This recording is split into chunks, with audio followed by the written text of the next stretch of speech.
Today on Year of the Mecha, we're going to have some gorgeous, delicious deculture. Because we're back to playing Macross, everyone.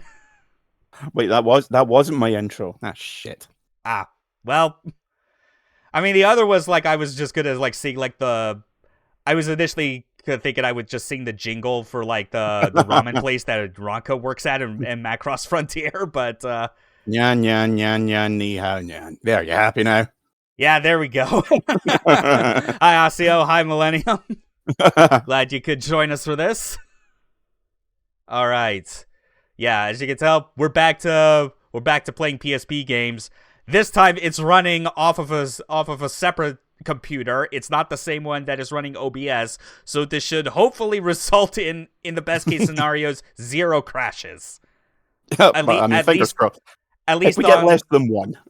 at least on the side of OBS. There could be a chance that the emulator itself could fuck up, but at least it won't ruin the video. I mean, if that's the case, then, what can you do? You know? What about the internet connection? I mean, last few streams I've done in general have been pretty alright, so that should hopefully work. My Wi-Fi's been kind of iffy, but I'm not doing this on my laptop, so... Yeah. Alright. Macross Triangle Frontier.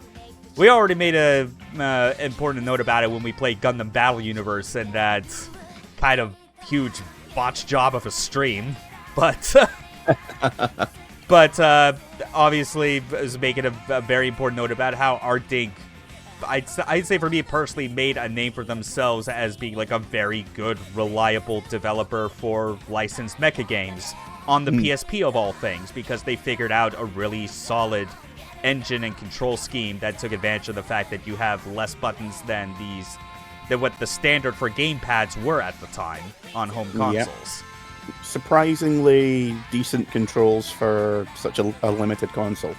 Yeah, and and with it being like the Gundam game that we played, Battle Universe, very comprehensive, but also still very much a Universal Century type of Gundam game, because because like that series always has a very specific flow to it, very high risk, high damage type of thing.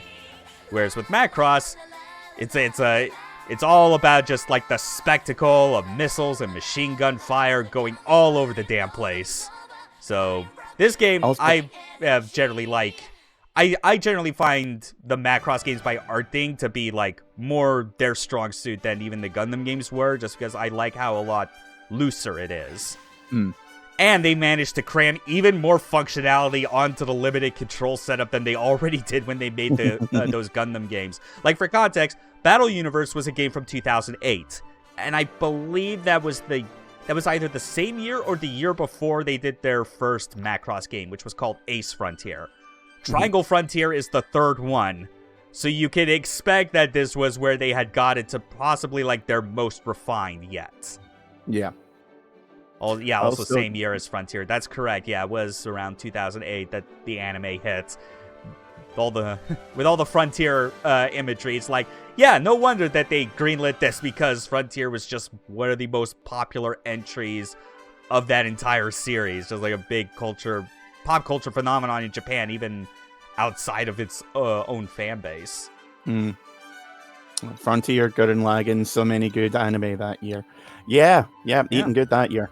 Yeah, it was definitely a memorable time if you were around to kind of like watch those, or like just hear about the stuff coming out around then. Yep, I remember waiting until Gurren Lagann had finished before I watched it, but still reading all the roundups that people were doing, and I was like, do I break my sole rule when it comes to these things of not watching it weekly, because it'd been a long time since I'd actually watched anything weekly at that point. Right.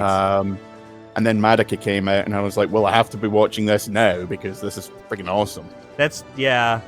Admittedly, in the case of Frontier and Gurren Lagann, I actually didn't get around to it until I started to become more aware of Super Robot Wars and saw that both of them were in one of the PSP games. Yeah. And it was like I basically made it kind of like a mission for myself that I haven't really kept as strongly to when I made it, but the idea of just like, I'm going to watch every major good mecha series I can find that has been featured in a Super Robot Wars game, just to get more familiar with this genre. There's still some that I haven't gotten around to. I mean, bear in mind, again, I've still not watched any UC Gundam anime. I'm more familiar with the 1 Year War through than I am like Amaro's actual personal journey through that period of time. To be fair, and this is probably something that's going to get people throwing rocks at me, when it comes to the original Gundam, I just watched the compilation movies. The story and the animation was just too limited for me. Right. And then started properly with Zeta. I see. Like, I would say give Zeta and Double Zeta a shot. Yeah. But bear in mind, they are like completely polar opposites when it comes to tone. Yeah, I'll probably be brave enough to like just watch the original. I mean, I've sat down and watched episodes of Mazinger Z. I've watched Cutie Honey. I'm no stranger to 70s anime.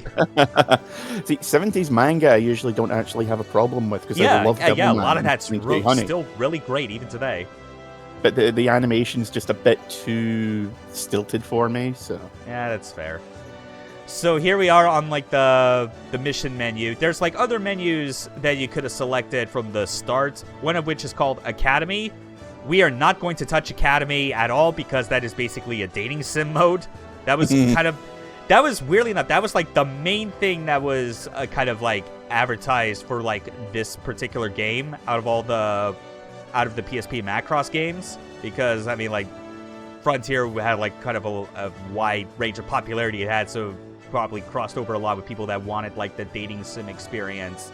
So they decided to have it in there, where the idea is that you create an original pilot and you like form bonds like at an academy with like other people that would later be, you know, like your wingmen or like operators that would like support you in battle, because because over here on the player tab, you can obviously choose your Valkyrie or other mecha of choice, as well as like optional packs, you know, your super fast pack, etc. But then of course you got like pilots, which could be all sorts of things. Some of them are like there's some crazy bonus ones, like Beldoza, who's like the pilot is his own unit.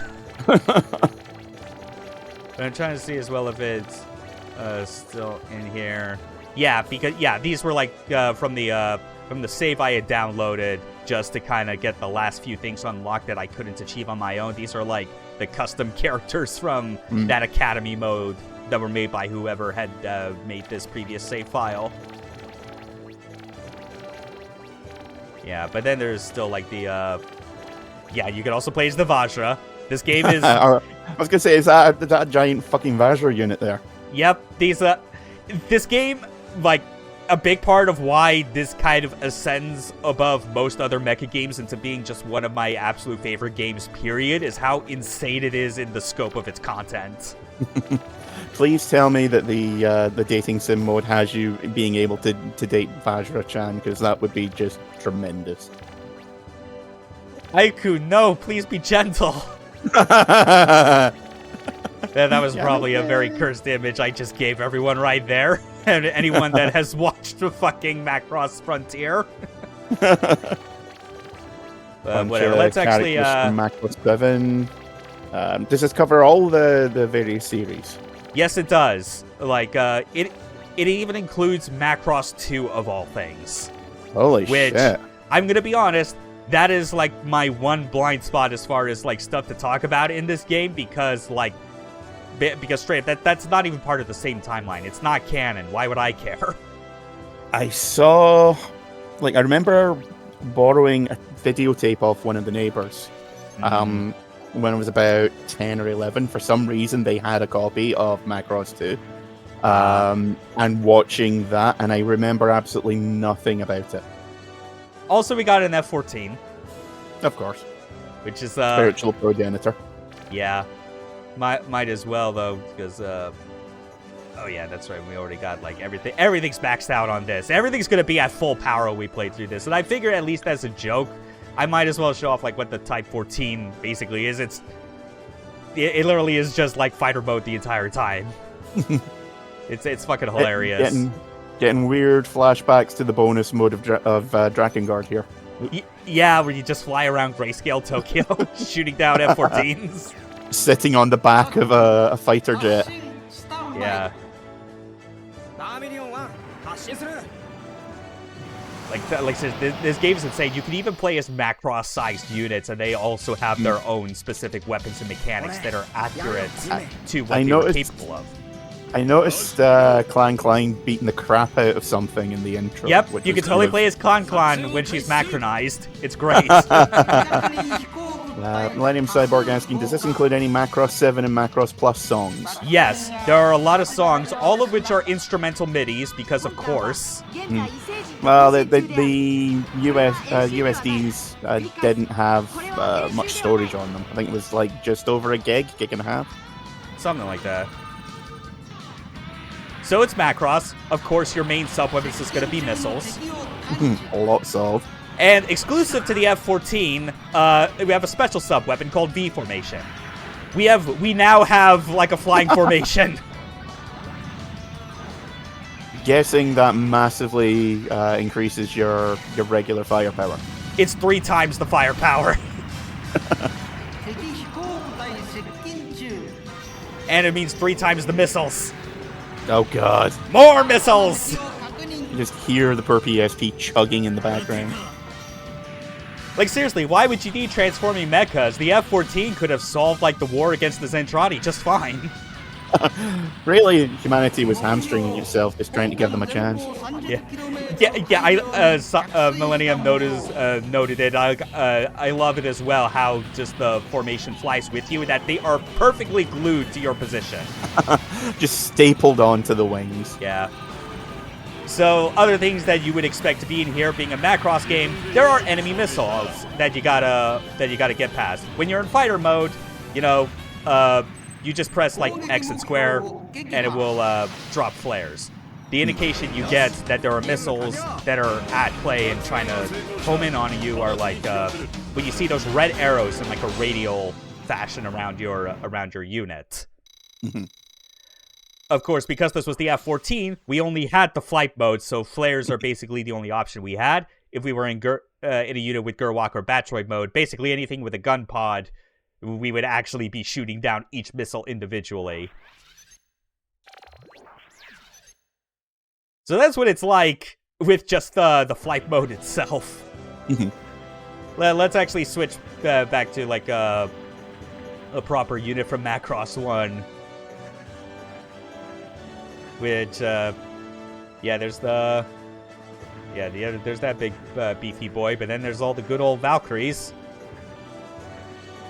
1J, 1S. We've got the Macross itself. The original SDF. Jesus Christ. Yeah. Please tell me you can use that in whatever beat 'em up section there is. Definitely. Let's just.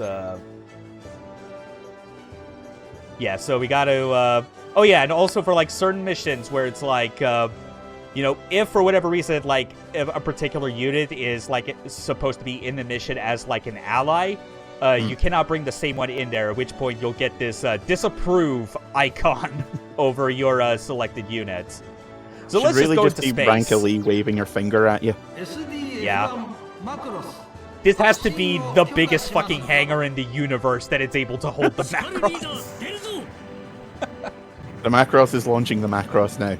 Because why the fuck not? The Macross is launching the Micross. Oh, that's terrible. Get out. I know. Whatever. This isn't my stream, I stole that joke from a Super Robot Wars 4 coma anyway. It was bad then. Yeah, fair enough.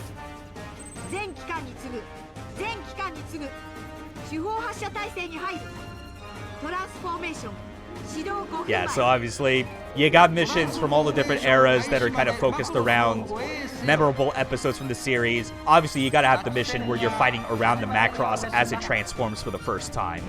Of course. That's pretty much mandatory at this point. Look at how slow this transformation is! Yeah! It is very slow, but... Wow. Like, look at just the fine details of those missile trails. if Artdink wanted to, they totally could have made like a Space Runaway Ideon game, and they have all the technology ready to go. God, that would have been depressing. Of course. It's like the dating sim version just turns into Battle Royale as you watch all your colleagues and friends die. Yeah. Yeah, so as far as like how this controls, obviously with the Macross specific additions that it has, it's still very comparable to like the Macross, well not Macross, to the like the PSP Gundam games. You know, if you remember like how those played, how they performed. I mean, even the mission-based structure is just identical. But like one thing to note is that obviously you got transformations, you got like all the missile mechanics. Things are like a lot more robust as well in terms of in terms of like special attacks and like button combos. Yeah, take that, Rigolt. Just gently nudging it out the way.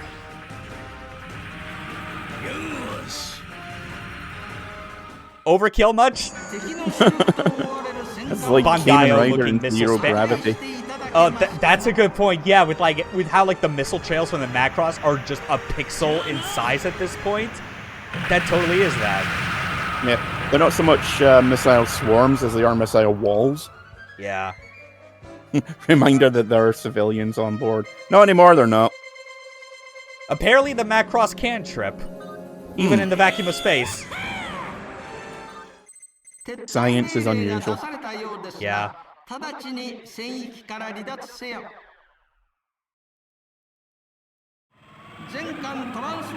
now the real Didn't you see this before? Yeah. Getting weird flashbacks here. Yeah, I really do just love the like as seriously, playing this game where you just have a save that unlocks everything is one of the most delightful experiences. Because as broken as all the shit is, deep down, every action is still accurate to what would be portrayed in the show. It is just one of the best, like, examples of, like, kind of, like, what a licensed game should achieve. On top of being, like, a game that is good to play in its own right, but one that is also very that just honors the source material that it is basing itself on. It's unusual for a game based on, say, something like this, or any kind of game that's based on a license, especially back in the mid 2000s, 2010s, to include all the joke units. Yeah. Like looking at stuff like Spider-Man, yeah, they'll put in like all the joke costumes, but back then everything would have been incredibly serious because we have to do this and we can't do this, we can't do the silly things. And this is just sort of like, fuck it, Blaze of Azure, why not? Yeah, pretty much. Oh yeah, and of course you also have like your partner that you can that you can customize as well. Kind of similar to like the Gundam games, you are limited to only just one wingman. So you don't get to have like anything complex with like two AI partners at the same time. Yeah. It is what it is, but let's get... I imagine that'd be a bit too taxing for the system, unfortunately. Yeah, that makes sense as like a PSP limitation. Oh yeah, and of course because this is every major entry in the Macross series, we got TV anime, and as always, we got Do You Remember Love? Of course. Yeah. And as you and rightfully so, I feel like the when it comes to Do You Remember Love, the missions in those are naturally quite a bit harder than the TV series. Kind of like that PS2 game that we played back during the summer. I was gonna say that sounds a bit familiar. Can't imagine why. Yeah. So let's actually play as a proper Valkyrie with like all the transformations and get more into some of the minutiae of the control differences. Because Artdink was given the assignment and they understood perfectly what all the combat rules of a Valkyrie's transformations are meant for. And more importantly, how flexible they can still be, that they don't make them super rigid. Bye, Kakizaki. Yeah, this is very familiar. Yeah, I'm starting to get some weird deja vu flashbacks here. Yeah. So in Gerwalk mode, it always propels you forward. So at first glance, you're like, that doesn't seem that different compared to, you know, the to doing it just like in flight mode. Oh yeah, and here's like the actual like missile intercept when you. Oh god. Yeah. Yeah, unfortunately, it's just all like auto-targeting when you hold down that button combo, which is X and square. But obviously, the thing that you have to keep in mind is like the angle your Valkyrie is facing to begin with, because that does affect the accuracy and the speed at which it'll be able to take them down. Yeah. But yeah, with the Gerwalk mode, like even though it's always moving forward, you have like much more readily like available omnidirectional control. With the nice added bonus of if you are up against a vertical or slanted surface and you're in Gerwalk mode, you will orient yourself to skate along it. It's reminded me a bit of Omega Boost, weirdly. Yeah. Yeah, see, look at that, just how smoothly I went across that. And then, of course, there's obviously as well the difference in terms of like how Gerwalk and Batroid mode differences will affect your ability to fire missiles. Which is, you know, like in Gerwalk, it'll always like shoot forward when because that's where the missile pods are oriented. But in Batroid, you know, they'll shoot up and away from like where you're facing. Yeah. But obviously, like, the ultimate reason to, like, switch over to Batroid over Gerwalk is if you want a somewhat tighter turn radius, as well as more melee options. Yeah. So, let's... And of course, we still got special attacks.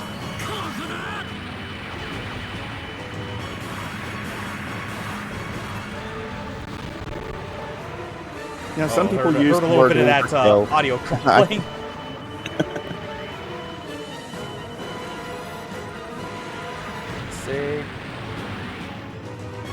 It almost feels like cheating when you're launching missile barrages at point-blank range. Something like that. You also got different types of missiles. The first one was just the regular, like, you have to get all of your lock-ons before you release them as a salvo. But then you have the rapid version where you just hold the button and it will just shoot non-stop. It's pretty great.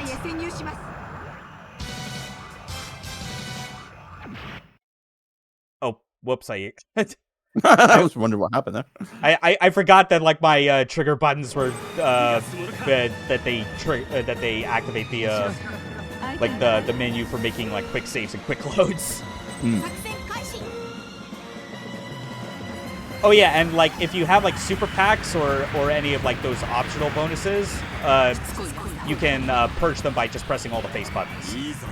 Look at that, just me going up against the entire wall like that. It can get kind of disorienting quickly, admittedly, if you're trying to like maneuver fast in Gerwalk mode in these indoor environments, but it's still cool to do it, and how it's very automated. Like, you don't have to worry about crashing because you fucked up on the angle in a very stupid way. Almost like the Ghost in the Shell game for the PS1. I think Artdink might have had a hand in. Also, in addition to special attacks, if you hold guard and then do the input for specials, you do team specials. Beautiful. Yep. Yeah, Max just found this waifu. My man saw what he wanted and went after it, even no matter how many knives she pulled on him. Yeah. I can respect that. Yeah. That's dedication. Yeah, like I'm not kidding when it comes when I say that, like, in regards to this game compared to the Gundam game that we played on PSP a couple weeks ago, is that things are even more robust when it comes to using button combinations to add even more functionality. Because you got like all like the, you know, the stuff with the team specials. You also have different button combos you can press to activate like your operator skill, which kind of has like or partner skills and things like that. Which, yeah, I didn't actually activate that, funny enough, with we got like Lin Minmei. She's just like, I'm here too. Yeah, that's like a bonus thing. Obviously, that means with the when it comes to Yeah, let's look through all the support just to get a sense. I mean, obviously you have stuff where you can have like other co-pilots who may not be present give you like their own like bonus command skill. But then obviously if you have someone like Min-Mei, that'd be their command skill is going to be obviously more like song focused. And look at how many Min-Meis we got. 2, 3, 4, 5, 6. That's 6. That is entirely too many Min-Meis. All the outfits. Meanwhile, let's just go ahead into the future and remind ourselves like how many Cheryls and how many Ronkas this game has. Yeah, so here we are, Ronka. 1, 2, 3, 4. Oh, so less, 2 less than Min-Mei. 1, 2, 3, 4, 5. 1 less than Min-Mei. Huh, okay. We believe in Min-Mei supremacy. Yeah, something like that. Yeah, for real, there's just an insane amount of pilots to choose from when you've got, like, all this shit unlocked. But, rather than to continue to dwell on just OG Macross itself, let's rapid fire as best we can, try and go through, like, all the different eras while we're at it as well. I will say, though, that, like, when it comes to,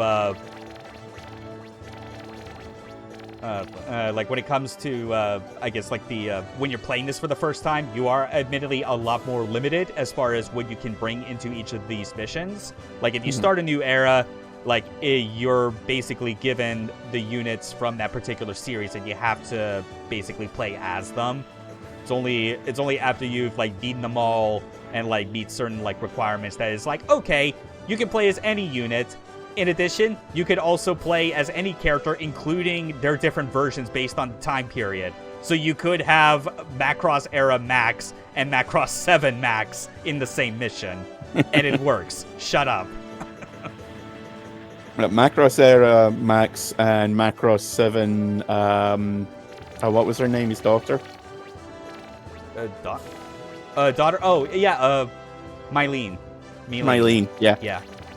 Just have them in the same mission and watch the time paradox unveil. Yeah, something like that. Alright. I think we're good to go on that. Yeah, good old Macross Plus. It's not the vocal version, but like I'll take any opportunity to have Information High playing in the background. See, I was hoping for SIN myself.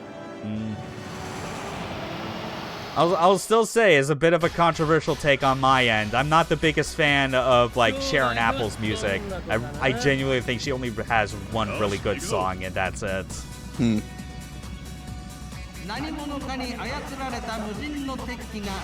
yeah, as you can imagine, this is the point in where it would have been in the series where Isamu and Gold are basically racing to Earth to Macross City. I remember watching the video that I saw. It was showing like the difference that music can have on a scene. Yeah. And they were using the sub version of Macross Plus versus the dub version of Macross Plus, because for their final fight they used 2 completely different soundtracks.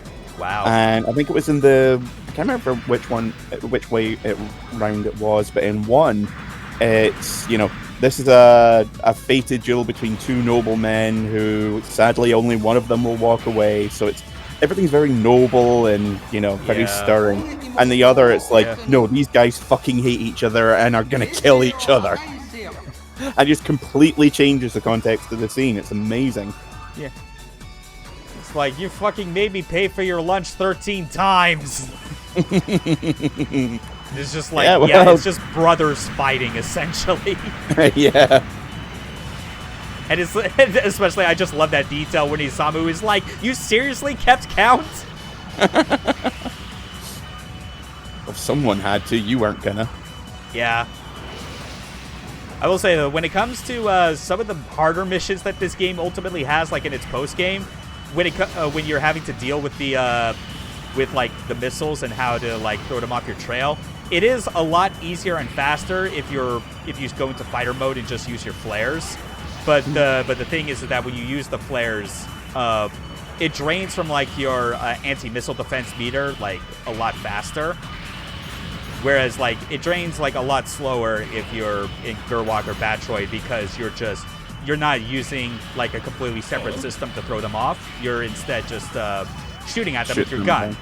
Yeah. It looks cool, obviously, but then there's the matter that I talked about where your angle and position matters a lot for like if you're able to line it up correctly in the first place. But this is like actually one of my favorite missions, both because of information high and also because you can fight basically to your heart's content, at least until the time limit runs out. But like the whole point is that you're supposed to get past these defenses to kind of like the exit area of the map. But if you just want to dick around where there's just missiles and bullets flying everywhere, like it's a fun time. Again, oddly reminding me of some of the later stages in Omega Boost. Yeah. I mean, where there's very much... the computer's just like, lock-ons everywhere, everything is blowing up, holy shit. Yeah, Omega Boost, that's a hell of a game. Such a fun game. Really great. Oh yeah, and of course you got laser guns, you know? Of course. Because why wouldn't you?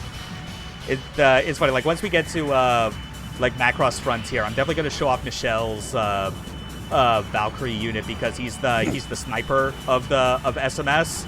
And if you remember what I talked about in Gundam, where because so many of those weapons are single shot and not like rapid fire or lock on, you had the sort of option to either fire at enemies' last known position or do like fire prediction and shoot in the direction they're aiming. Like that, as like that's just one of those details I found that was like really cool because it reminds you that yeah, even with the adjustments they make to have this game feel Macross, there's still the elements left behind from when this was used to make Gundam games. Yeah, and making use of everything they got with that engine. I mean, if it works, why change it? Yeah, like for what it's worth, yeah, because it's a great fucking engine they put together. You got also like a super boost that you can do when you hold guard and then X, and it just basically boosts you straight in the direction of where your target is at, regardless of elevation. So that's like a nice way to adjust quickly without needing to do the admittedly one clumsy thing that I would have to, I guess, levy at the control setup for this game. If you think compared to something like Zone of the Enders or Another Centuries episode, those games have dedicated inputs, like single button inputs for moving up or down on the Y-axis. You know, hover up, hover down is very good for kind of establishing why those games controlled as well as they did and why people like them. This is a PSP naturally, so you don't have as many controls as a DualShock 2, so it's like, well, what do I do now? As it turns out, you just press X by itself, you'll boost up, but if you double tap it, you boost down. Oh, that's surprisingly neat. Yeah, it's still kind of a shame that like it has to be like that because, you know, there are situations where you would think you would like to go downward first instead of up. But, I mean, what can you do? They're already cramming in so much. Plus, there's no real elegant way of doing it because, you know, there'll be plenty of times when the opposite is true. Something like that, yeah. If they changed it round, then you'd be like, no, if I'm pressing X once, I want to hover. Definitely. That, and you at least also have other shortcuts where if you hold guard and double tap up or down, you'll do a quick dash up or down. So that's like another way to get around it as well, but that's one where it's like, it sends you up and down way faster than like the other method to begin with. So it's just kind of whatever. Yeah. Anyway, let's... I'm trying to forget if there's like one thing I'm missing with like the end condition for this mission. I forget. This has been going on for quite a while. The targeting computer has just been screaming this entire time. Yeah, you know, let's just give it a break, actually. like again, this is kind of like, this is more one of those missions I tend to play less so for the actual completing it and more just to dick around because it's like the right level of... Oh yeah, you could also play as the X9 Ghost. I should warn you, if you ever do decide to play as this particular unit, especially when it's all upgraded, it moves as fast as it did in the anime, which means for a human, it is fucking hard to control. Just zipping like zero shifting all over the goddamn place is what it feels like. It's insane. for pilot inside just being turned into a fine paste. Well, that's why it was a drone and not an AI. They knew it was impossible. That was the thing that was going to replace both the YF-19 and 21. Because even in the Macross universe, there were people with bad ideas that were like, you know what, let's just have AI do everything for us. Fuck you, humans. Fucking Never mind, bros, this was man. the same anime in which an AI chip was installed into an artificial singer and used her voice to fucking mind control the human population. I don't know, man. I've seen some Vocalite concerts. Miku is at least a lot more of a benevolent entity than Sharon Apple. Jury's still out on that one. I mean, some of those, I guess that's true. Some of those songs are go pretty hardcore. I mean, there is the song that this is the piece of happiness. This is the piece of Mind and Happiness Committee, which is literally all about like a fascist, like kind of like controlling kind of entity that is like, it is your duty to be happy. If you are not happy, you will get the death penalty. We will take you out back and shoot you twice in the head. Yeah, Sharon, what is my purpose? To sing songs. That and also to be based off of like the brainwave patterns of like a former singer who basically got like imposter syndrome or whatever the hell, like not feeling as comfortable with like her legitimacy as a as an idol. I fucking forget. It's definitely been a while. Because that's what you want in your all-powerful, self-aware AI, mental illness. Yeah, as well as still being kind of confused as to which of these two people you actually love. Yeah, just don't date robots, guys. So let's get to something more positive, like Macross 7. So this is, as you might expect... Wait, hold on. Why is it... It's not a link. I have no idea why it's not a link. I realized I'm a fucking idiot. I had, like, my support set to Milene, who's piloting, like, my partner vehicle. So, whatever. Get in here, Gonlin. You stiff asshole. There we go. That sounds uncomfortable. Alright, here it comes. Listen to my song. Get ready for another instance of this game's attention to detail to the series. Playing as Sound Force requires a different game plan than all the other units. You are not supposed to destroy the enemy. You are supposed to drain them of the will to fight by playing your song. Alright. Fucking mind control beams. So, how it starts is that your main weapon is not an actual machine gun. It is a launcher pod. You have to tag them. And then you drain, like, their will to fight by firing your sub-weapon. Which, yes, they are multiple songs. Time for Totsugeki Love Heart.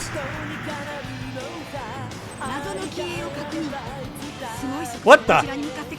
That's an imposter! Also, like, these units are technically equipped with missiles, but outside of specific units where they're clearly not controlled by people, you should not use them. Otherwise, it will cause your will to fight to drain. Again, Neki Basara is a pacifist. Except for the one time he punched that dude, and then he blamed the guy for making him punch him. In fairness, he had it coming. Yeah. Neki Basara is a fucking treasure. I love him.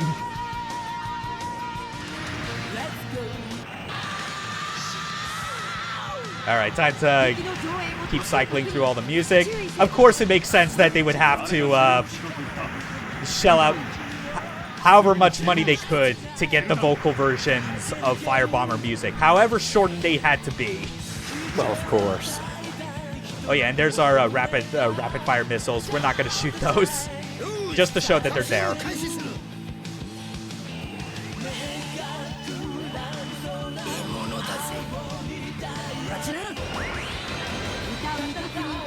That doesn't look particularly pacifistic to me.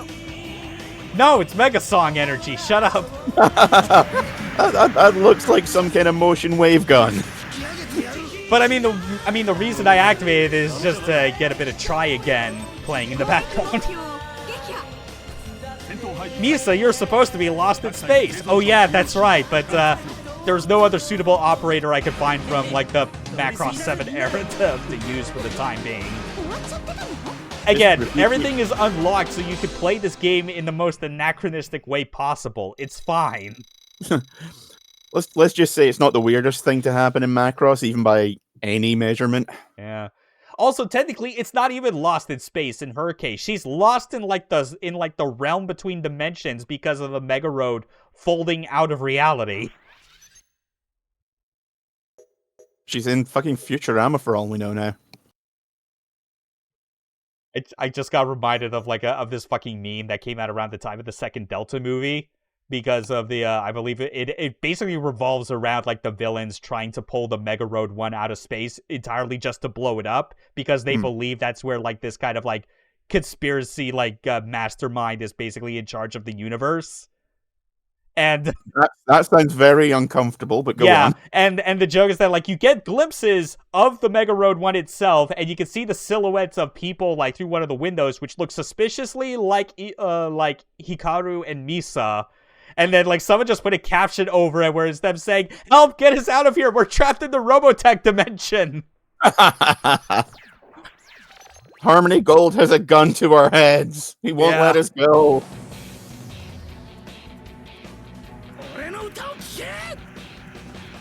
Hell yeah, Basara. I'm guessing they got as much of the voice talent back as they could.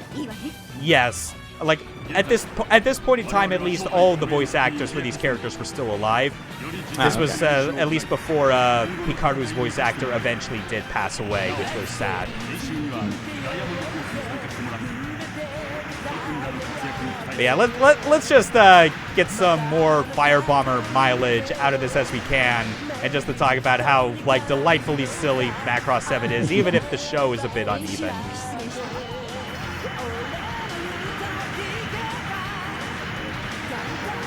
Seriously, it's just so fucking good. I love this. I love this band so much. The only thing better than it is Valkyrie, which I didn't think was possible for any musical act in the Macross series to top Firebomber, but it eventually happened. But Neki Basara is still going to be a legend no matter what. Like, I'm just letting it play. You can thank this group for just really highlighting, like, one of the best things about Macross. And that is just the idea of music being the most powerful thing to save the day, and just treat it so earnestly. Yeah, it's when any kind of media takes an inherently silly concept and plays it so straight to the point where you're not just on board with it, but it has you believing it by the end. Love that shit.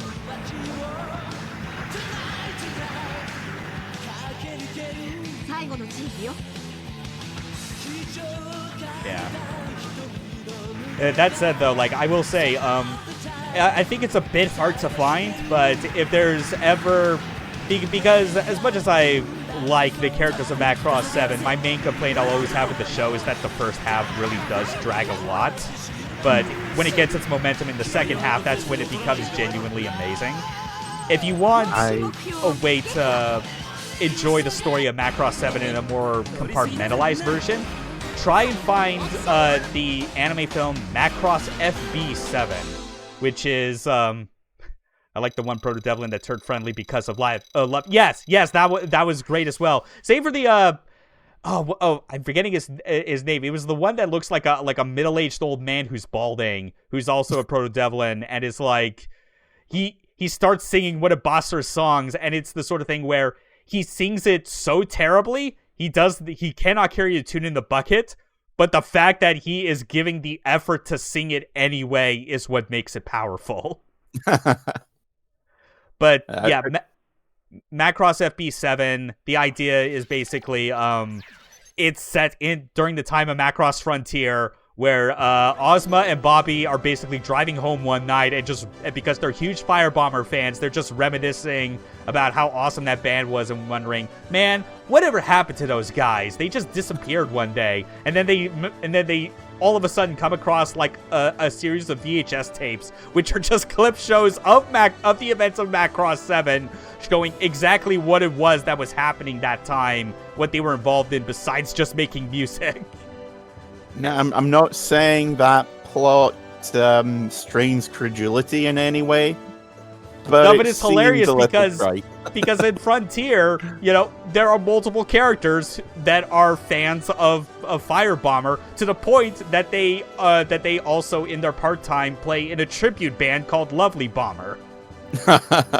And so they use it to bait, and like everyone is there except Alto, mysteriously, I should add. That is still one of the weirdest omissions. Maybe his voice actor just wasn't available at the time, I don't know. But Ranka and Cheryl are there, and they get inspired, and it leads to like one of like the best like medleys I've ever heard in the Macross series, where it is Ranka and Cheryl with Fire Bomber basically doing a medley of Totsugeki, Love Heart, Planet Dance, and Dynamite Explosion. It is 6 minutes long, and it is beautiful. See, I know that I've seen parts of Macross 7. I had a pen pal way back in the day, and she used to copy tapes for me. And one of them, it was usually stuff like she would get me like random episodes of Ranma Half, which never got a UK release. I think one or two of the movies have had a release over here, right? But the majority of the overwhelming majority of it never got released, especially in the UK. Gave me stuff like all of Neon Genesis Evangelion. And she would do like random grab bag tapes for me, which would be like 3 or 4 episodes of a random show. And I know I've seen the first couple of episodes of Macross 7, but I cannot remember a damn thing about it. Yes, Clan, as the opening video showed and we alluded to, Macronized Clan is playable. The only pilot that can play as Clan is Clan herself. Weird. And how many times can we get away with saying Clan before that word just loses entirely all meaning? See, I thought you were going to say, how many times can we get away with saying Clan's playing with herself? Clanception. I mean, I thought that was an obvious joke, but apparently not. I guess not. Clan controls Clan. Whatever, I guess that's a thing. Let's find a good land-based mission. Here we go. Now we just need to get the Catarl Empire in on this shit, and nothing will make sense ever again. What is reality anymore? We don't know. So, obviously, you can tell that I'm going with Michelle and Clan in like the same mission because obviously they have a thing for each other. But playing as Michelle is specifically because I want to demonstrate that I already mentioned it, that it is in this game still. And that is true, because Michelle is a sniper. His gun pod is just a single laser beam. That's just firing at their direction. And then, wait, it's not actually doing. Maybe. I'm trying to remember if that was actually, or maybe it was like in like one of the hybrid pack games. I forget. That is odd. Never mind. I guess disregard that, folks. Remember we did one of the hybrid pack, one or two of the hybrid pack games in the grab bag stream we did a while back. Yeah, that one was for Do You Remember Love? Yeah. But I know that because like at like a separate time I did like a full stream playthrough of like the hybrid pack games for the Frontier movies. So yeah, that is weird. I guess like the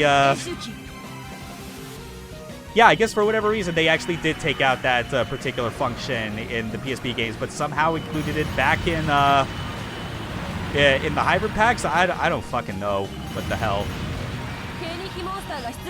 Oh well. It is what it is, but... That guy's got a lot of teepees. Yeah. So, like, with the flying mechanics... kind of to get back to some of those like interesting things that they add to it. Like, obviously, this is a very loose arcadey format. It's a lot faster and exaggerated in like the movements and physics than there was back in the PS2 game.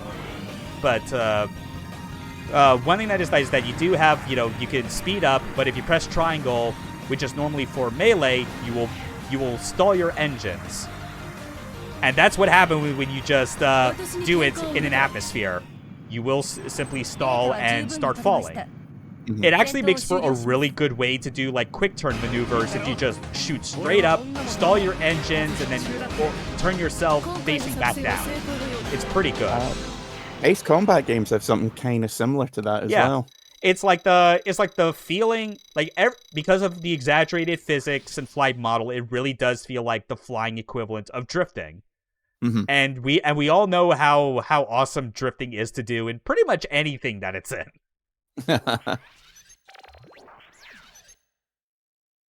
Yeah, that was unfortunate being reminded that the fire prediction on like single shot weapons just was omitted from this for whatever reason.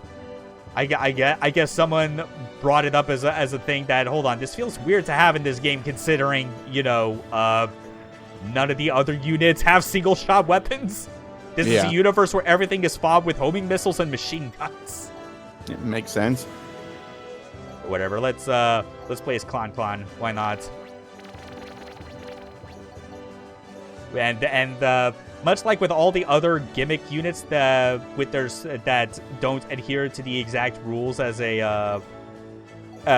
like the what was it, the fucking Valkyries, Clan has her own special weapon gimmick that again is very true to her character. No, she doesn't turn into a Micron. It's not that.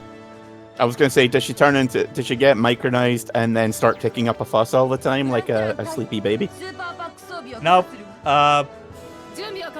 You'll see it like once I switch over to the special weapon itself. So pay attention to what's in the bottom right. Oh dear. Tally-ho! That said though, even though like Clan with her super peg or whatever can transform, she does have like, she can switch between her own versions of Batroid and Gerwalk mode, so it's like different forms of movement and you get those same benefits. And flight mode as well, actually. Yeah. In her case, it would really be more of a jetpack. Yeah, like flight mode, it basically still adheres to like the main flight model. Gerwalk is, again, like omnidirectional movement, and then Batroid is you go back down to the ground because it's meant for ground use. Anyway, Michelle Love. Oh boy. I'm going to profess my love for my boyfriend by powering myself up to beat the shit out of my enemies. Oh god, she's going Super Saiyan. Yep. I will destroy my brethren just to protect the man I love. Aaron's saying, as someone who has no clue of stuff like Macross, this feels weird. Yeah. I'm not going to tell you you're wrong in thinking that. Macross is like 90% incredibly serious, so when it does do weird stuff, it feels so much weirder. They just embrace it. Yeah, Arian's just as someone who has no clue of stuff like Macross, this feels weird. Yeah, well, you'll get used to it over time, trust me. What you should be getting out of this ultimately is that you need to watch Macross. Everyone needs to watch Macross. They need to get some proper deculture in their lives.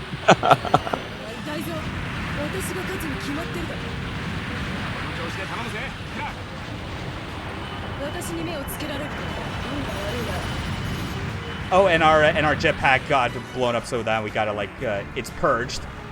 We do not have access to our Gerwalk and fighter mode, so we're just on foot from here. Time to punch a Koenig monster. She runs so quickly, it's hilarious. Yeah. Like, I'm fully expecting her to do the full Sonic spin run now. Oh yeah, just have her just go into a legs spin turn dash. into circles. Yeah. So like with the melee stuff that you have, it is fairly simple. Like you can just tap the button to get a basic combo. But you can interject it by like holding the button and it'll do like a charge attack, or you hold down on the D-pad and press the button and you'll do an uppercut, which acts as a launcher. Our jetpack is gone, still slides in the air and jumps 300 feet. Listen, the physics of gravity on other worlds is different every time. It's just to be expected. Well, you're thinking about it. What you need to be doing is not thinking about it. Yes. Also, you know what? Fuck it. Let's play as a Vajra. Why the hell not? Yeah. You could actually do this, funny enough, in one of the Frontier movie hybrid packs. I think it was like a bonus mission at the end of like the false songstress. Just from my understanding, is the scale just wrong, or is that just a joke character? If you're talking about for Clan, no, she is actually meant to be like 35 foot tall. Yeah, because she's Zentradi, who like who's noted like has like a genetic defect where when she is micronized, like it causes her to appear much younger, like a child. like a 6 or 7 year old. Yeah, and she gets very annoyed because she's a fully grown adult. Yeah, like it's at least acknowledged on her part that like she doesn't enjoy that that's what she looks like, because otherwise, because this is obviously far enough into the series where, you know, it's so many decades past the time of the Zentradi War that now humans and Zentradi have like formed bonds and like had intercourse, and now that there are like species where they're half Zentradi or quarter Zentradi, and Michelle's like I think quarter in this case. So like so he's admittedly like more human than Zentradi, which makes it much more difficult, feeling like we're like Klein just wants to spend more time with Michelle like at his own size, but can't without getting him sent to jail. Yeah, it's a choice that was made by the planning committee.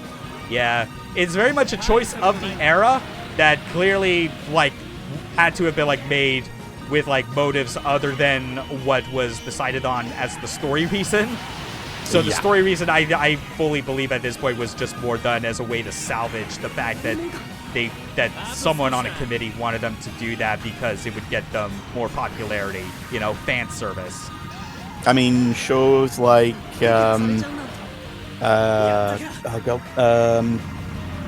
Servant of Zero, I think it is, like the bratty tsundere type. Yeah, they were super popular in the early 2010s, and when she is micronized, that's exactly how she appears. Mm-hmm. So I would not remotely be surprised to find out the real reason was just trend chasing, essentially. Pretty much. Which is disappointing. Again, like they do a good job with the character. They do a good job with like all the characters, even if like Frontier, like that's still always going to be kind of the weird thing with like the TV anime, is the fact that because it was designed as like the anniversary series, essentially the 25th anniversary, like you look at like just the basic design of like the characters, the color schemes on the different Valkyries, that they clearly made them to try and resemble like the original Macross counterparts as much as they could in certain regards. Like Ozma is clearly the Roy Fokker of the unit. You know, he's the squad leader, he's skull leader, and his paint job is like focuses on yellow for the dies part of the way through the series. Yeah. well, he doesn't die during the series. That's Michelle. Michelle dies, which is where it tries to do the little swerve. But then, yeah. But then the movies throws an extra swerve on top of that, and it leads to why I like the movies a lot more, because they're like, okay, everyone knows what these characters are. Let's actually do more interesting stuff with them now and retell the story to just change up the context, and also give an actual answer to this love triangle instead of ending on a which one did he choose? We're not telling. Make up your own mind. You're probably right. You're probably as right as anyone else, which is sometimes that can be, you know, the only real way to answer it. But when it comes to stuff like love triangles in anime, it is such a fucking cop-out. Yeah. Especially when none of the other Macross series before then had, like, shied away from it. Like, the original series made it very clear by the end. No, Hikaru chooses Misa. It's not the obvious one that anyone watching the show back when it was new would have thought it was, despite all the misdirection. Then and yes, Millennium knows it. Cheryl's the only correct choice, and the movies acknowledged it. It's just too bad she went into a medical coma and Alto folded out of reality along with the Vajra Queen. Suddenly she becomes both high and low maintenance.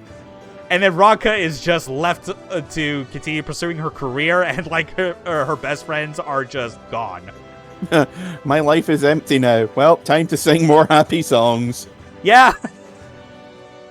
That said, Labyrinth of Time was like a pretty fun like short short movie that they put together as a way to kind of revisit the frontier era. Which was basically kind of ended with like the idea of them like through like some space magic bullshit kind of getting an idea of where Alto might have ended up after warping away with like the Vajra in order to save them. And the idea is that, you know, presumably it may be another piece of media if they decide to revisit the Frontier cast would be them like trying to go and find where he is and bring him back to Cheryl so she can wake up. I mean, stuff like that, I feel like they deliberately leave it open-ended just in case as an anniversary movie down the line. Yeah. Let's see. You know, let's just mess around with some stuff. We're just going to take like this, take a Macross Zero unit and we'll instead just take it into the first Frontier movie. This is where, you know, admittedly, if there's one thing I wish this game could have done just a bit differently is wait to release this a whole year later, because then they could have included missions from the second Frontier movie, where it's just peak anime cinema. Operation Big Wednesday is one of the greatest things ever. Hikaru, Alto, Lost in Franchise Limbo. True that. I mean, for what it's worth, like almost all of the protagonists feel that way. I think the sole exception ultimately is Isamu from Macross Plus, but that's only because he just joined SMS years later and he's off doing his own adventures. Yeah. He shows up as a cameo near the end of the second Frontier movie. You don't see him, you just see a YF-29 with his paint job, and he just says a line, and that's it, and that's his appearance. Contractual obligation. See ya. Yeah. All right, kiddies, let's go. Yahoo! just that whole thing. I think it also helps in terms of scope, Macross Plus was relatively small. Yeah. Like it was like at most it was like planetary scale as opposed to galactic scale like the other series.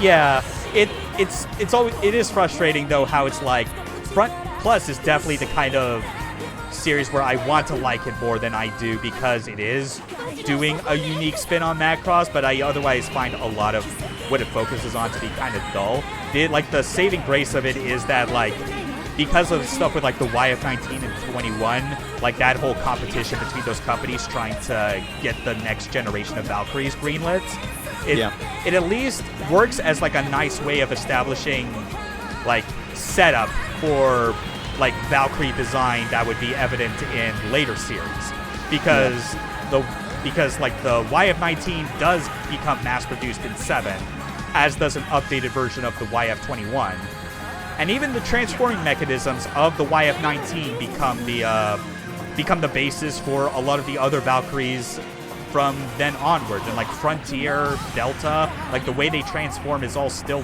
very similar and based on what Plus had established. So on that, I respect it for that, but just core plot, characters, the scope of everything, and just the way the music is focused, like in a more negative light, it's alright, but like not to my liking. I can at least say it's better than Macross Zero, which I am not going to show like any of the missions for that or talk much about because it is such a pointless prequel. It very much feels like Macross Plus was almost like a proof of concept of if this does well, we can do more stuff like this. Yeah. Like more stuff that's smaller in scope, shorter, not like a full, 52 episode series. Just okay, here's a 6-episode mini. Have fun. Yeah. Oh wait, I actually just remembered there is one thing from Zero that is kind of important to know, but it's not important enough to the degree that I think you should watch it. Like the love triangle in that, what like the characters are, their last name is Gnome. They are the grandparent, they're the ancestors of Cheryl Gnome. Like Cheryl's grandmother is a character in Macross Zero, so that's the connection going into Frontier. But again, it's Sounds not as completely pointless. Yeah, it's not as impactful again as like seeing the mechanisms and technology used in the YF-19 be the basis for all Valkyries going forward. But yeah, it is what it is. It's what I consider to be like Star Wars continuity, where it's like, yeah, these two characters knew each other 30 years ago. Okay, what does that mean for the plot? Are we going to explore the ramifications of that? No. Cool beans, why did you add it? Oh yeah, also, like, the other character that was part of the Love Triangle was became, like, a scientist during the time of Frontier that was studying the Vajra and ended up causing an incident that like, traumatized Ronka at a young age.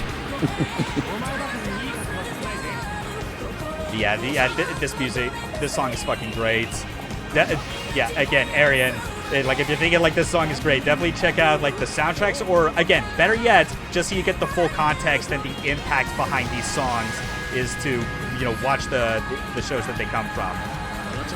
Ideally, I would say, like, watch all the series in order, but obviously skipping some here and there. Like, again, I don't think Zero is as important, and Macross 2 is non-canon, which, speaking of, might as well show off just one mission from that before wrapping things up here. And then the stream just ends. Yeah. For real, I fucking wish that they could have waited to release this game so they would include the music from... Oh wait, I forgot, there's the second half to this mission, where we gotta save Ronka. Yeah, getting kidnapped by the giant Vajra. Small girl stolen by a dragonfly, film 11. Oh god, I realized this is actually the worst unit to use for this, because there's no flight mode! Oh dear. Alright, time to hover endlessly in the sky. But yeah, but seriously, because like the music from Wings of Goodbye is just some of my absolute favorites. Like even the music that plays in the opening video when you boot the game up is actually used in the second movie during the scene where SMS and Ronka are putting on a prison concert to bust Ronka out of Space Alcatraz. Which is a sentence that was actually just said. Yes, and actually makes sense because I do believe it is referred to as like Alcatraz. Also, just watching this gigantic unit bob merrily through the sky is giving me some real Boss Borat vibes. Yeah. Jan, jan, jan. Just like 20 balloons stapled to its back. Yeah, that'll work. Does Boss Boro deserve his own game? Obviously. Rhetorical question. The answer was clear. Well, I mean, context, that sounds super weird, like my kind of jam weird. Yeah, exactly. Like I said, the thing with Macross is that the majority of it is so very grounded and realistic. You know, other than, you know, transforming jet planes, which you kind of have to be on board with to begin with. So when it does do something that is, you know, objectively silly, it just stands out that much more. It would be like if you were watching, I don't know, Three Kings, the George Clooney Iraq War movie, and then all of a sudden, like, the Taliban bring out My Little Ponies. Oh wait, never mind. I just realized they did still keep the fire prediction version, like that tech in this game. For whatever reason, it just wasn't being activated when I was playing as Michelle with his sniper. But like the laser cannon on this like Conan monster prototype does do that. Ah, okay. So I don't know, or maybe it was just the case of the units I was targeting in that one mission just were not moving fast enough for it to work. The trigger, yeah. But another thing that also carries over from the Gundam games is the cannon like arc trajectory that you can do, where like with artillery, you know, if I press up, I do like a lob shot. If I press down and then fire, it will just fire as straight as possible. Though it's not really hitting as well during this, but. Macross. Humans find an alien spaceship, aliens attack, humans warp to Saturn and have to fly back. Also forgetting that the aliens are also, as we've said, like 40 foot tall. And the giant robots they use are just literally power armor. Yeah. Like, there are no real giant robots in the Zentradi side. They're all just, like, exoskeletons, essentially. Yeah, they're, like, basically the equivalent of, like, their vehicles to them are, like, motorcycles or cars. Yeah. And also Whereas they have no culture of their own. All they know is fighting. And do not understand the concept of, like, mingling between opposite sexes. Which leads to some very humorous moments in the series when they send some Zentradi spies who are micronized onto the Macross. And they're just going, what the fuck is this place? My favorite bit is always when, I think it's Misa and Hikaru get kidnapped. Yes. And several of the Zentradi are literally like, kiss for us! It's like, kiss? What is kissing? What is this human emotion you call smooching? Protoculture! It's just so surreal. Yeah! And they're like... At the same time, it's like... That's kind of one of the best outcomes you could have if you're trying to portray an alien species. Because the obvious trap that you could end up in is, like, you're trying to make, like, an alien species you're fighting against, but they're either just as human as you are, which makes them, like, less weird, or you just go the full-on space monster route, where it's just, like, they do not have any, like, they do not come off seeming like that they are an intelligent species. Yeah, you can't communicate with them in any meaningful way other than like hitting them or shooing them away. But with the Zentradi, when they're first introduced, it's like, no, they are an advanced civilization. It's just their culture is just based around fighting because that's all they know. They're almost like I suppose one of the better Western equivalents would be like the Klingons if they were also completely separated by gender and just put all their, rather than like being honorable, they just shifted that into we will go out, we will fight, we will conquer. Yeah, that makes sense. Like a child with two dolls smushing them together. That's almost exactly what happens. Yeah, like the core themes of Macross, like the core theme you could say kind of started as one thing that was like more specific to Macross 1 specifically. Oh yeah, you could play as Britai if you want. He's even got the giant steel pipe with which to clonk unsuspecting units over the back of the head. Yeah, but the core theme idea of the original Macross is culture shock. That there are ways to resolve conflicts that are not just the mutually assured destruction of the enemy. Yeah. And then that basically morphed and expanded over time, pretty much around the time of Macross 7, where it went to like the cheesy but still feel good answer of music is the ultimate power of the universe. Yeah. A lot of it is humanity is infectious, essentially. Yeah. And music is arguably one of the greatest human achievements, which I'm totally on board with. Yeah. Because one of the major things that keeps happening with like the Zentradi and the Vajra is that they have never heard music before. Yeah. And when they do, they don't know how to process the fact that it's giving them feelings. Yeah. The way that the war ends is with a pop idol singing a love song. Yeah. One of the big major key fights in the original Macross is almost literally a USO concert with Min-Mei performing a giant concert in a huge dome while his battle rages all around her. And this is also after, by the way, like almost all of the human population is wiped out because the Zentradi just completely glassed the fucking Earth.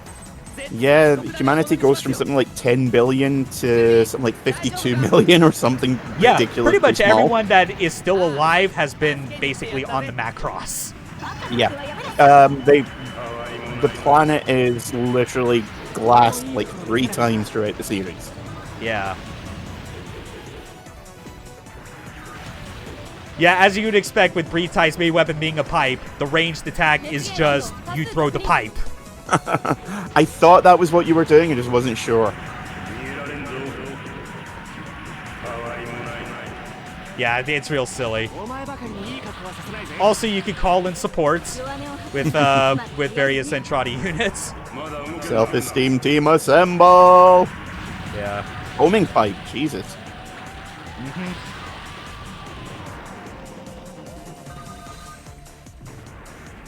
All right. So yeah, that's basically, you could call in your own allies and then just have like your own like missiles coming in from those allies as well. So you're essentially playing Hagar, but in space. Yep. Yeah, this guy wishes he was Hagar. Someone's getting a spinning power bomb. Yep. And that's his anti-missile defenses. This game's great. This game's fucking great. Like just to play by itself is obviously, you know, that much is clear. But as well, like for anyone that may not be as like fully like into the Macross series as it is, I feel this game would also do a very good job of like convincing people that they need to watch the actual like anime itself to kind of get the full context. One of the, I mean, when it comes to stuff like I know the Super Robot Wars series, yeah, I've found that there's a surprising number of people who dislike it because, you know, they say that it waters down all these important storylines. But I think the bigger issue that it ends up, like, the complaints I remember coming up about it actually were more that it was because of how popular Frontier was, and that there was just that period of time where it was like Macross Frontier was in absolutely every goddamn Super Robot Wars game, and there's only so much you can do like with that plot point and those characters while still mixing in new units. I was talking about like Super Robot Wars in general, not specific to Macross. Like a lot of people say that they don't like it because it basically doesn't take things as seriously as it should, and you know, in fairness, there are quite a lot of series that are over-represented, and others that the big storylines essentially get pushed off to the side. But fundamentally, playing those games has made me go off and watch a whole load of series I never would have paid attention to. So in that respect, like, games like this, absolutely fantastic, because like, say, you know, a lot of people probably would have bought this because they liked one of the later installments, or because they liked the original Macross. And if they're like, I kind of like these Macross 7 kids, I thought that series was a bit goofy, they'll probably go off and watch it. Glad I could have enriched your life, Arian. If not for being in Tokyo that one time, you wouldn't have even known about Macross existing. I mean, like, we're both DMC fans. We know about, like, Itsuno. Like, if you've seen, like, images of like, I don't know, like, the toys and statues or whatever that Itsuno has, a good number of them are actually, like, from Macross. He's got quite a few Valkyries, some, like, Macross class units as well. And I'm like, hell yeah. Like, no wonder you were able to get Shoji Kawamori to do, like, the mechanical designs for the Devil Breakers in DMC 5. Oh, like, yeah, I forgot that was a thing. Yeah, including one of them, which was, it was like one of the pre-order bonuses called the, it was a modified version of one of the base game Devil Breakers, called, like, the GP01, which I believe the whole joke behind that was that it was a reference to the one time Kawamori did design for, like, one of the Gundam anime, Stardust Crusaders, I think it was. Stardust Memory. I mean, Stardust Memory. My mistake. Yeah, Stardust Crusaders. That's completely different. I mean, I would like to see him do some stand designs. I think that would be pretty fucking cool. Oh, man. Shoji Kawamori designing stands. Can you imagine? I mean, granted, I would love if for one of, like, if they did something like a JoJo series, but just got completely different artists to design all the stands. That would be amazing. Yeah, that'd be fucking beautiful. We have conquered the universe with our pipe. And I think... And then someone comes after you the with Dodge a pipe one, with some Gerbera. nails on it. Yeah, Gerbera, I think, was the one that's like the Devil Breaker that does like a directional dodge. Yeah, sounds that's about the right. one. Gerbera GPO1. Oh, wait, no, that's next mission. Go back to the hangar. Look at that shot from an anime I've never watched and probably never will watch. Oh yeah, and there's also this thing where not that it matters much because this is a completed save file, but this is actually where you would go if you wanted to unlock things like bonus units, BGM tracks, because you can actually switch out the music on the missions themselves if you want. But all of these are unlocked, and of course, it's the menu is all modeled after the restaurant that Ronka works at. There's even a little Minmay doll as like the cursor on the menu. It's great. It's soon to be stolen and taken off by a 40-foot tall stranger.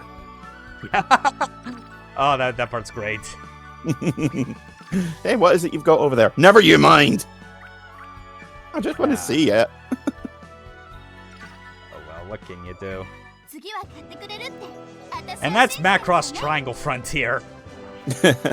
Like, we kind of showed off, like, a lot of the major eras. There's, like, this bunch of extra missions, which actually, some of them pull from more obscure side materials in the Macross series that are actually canon to, like, the overall universe.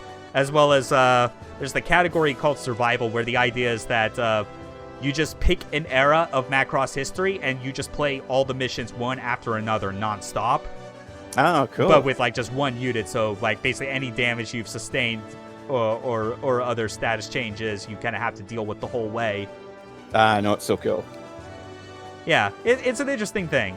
And there's also, like, some other things from, like, the menu. Like, this game does actually have, like, multiplayer, which I believe I want to say that even the Gundam games by Artdink also had the same thing. Like, you could totally set up like ad hoc multiplayer with other people if they had a PSP with their own copy of the game, or just do CPU multiplayer like in Free Flight, where it's just 4 players, or in this case 1 player and 3 CPUs on like a different map of your choosing, units, BGM, all that stuff. Like, there's a lot to this game, obviously, including, the mode that I choose not to play because gameplay-wise it has nothing to do with what this is really best at, which is just capturing the feeling of what it's like piloting a Valkyrie in Macross in all its exaggerated glory.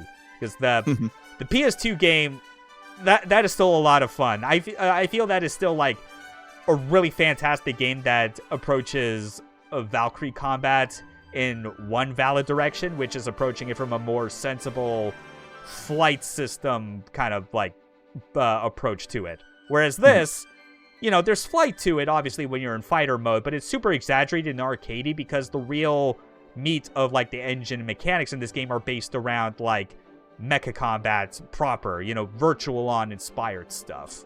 Yeah.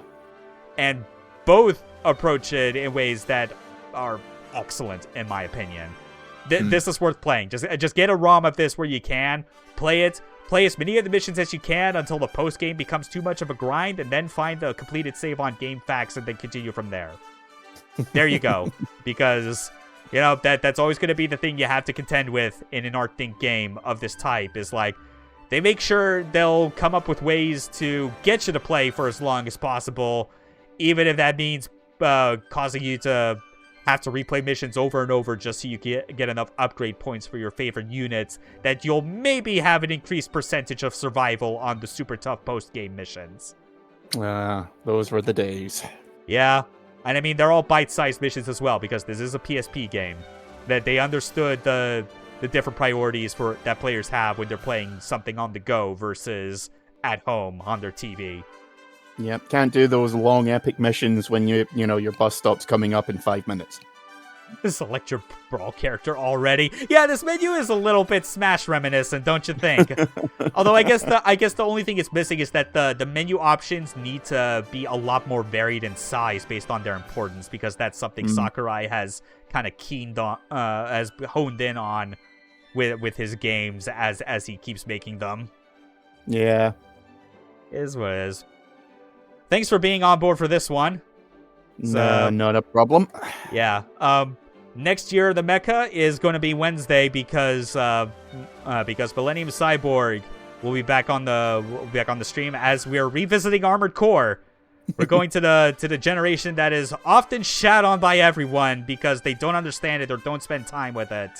And it is a goddamn shame. Oh, you're doing Armored Core 5? Yep. Well, I am going to be giving the 5th generation of Armored Core, the final generation of Armored Core, its well-deserved appraisal. Oh boy, that's going to be interesting.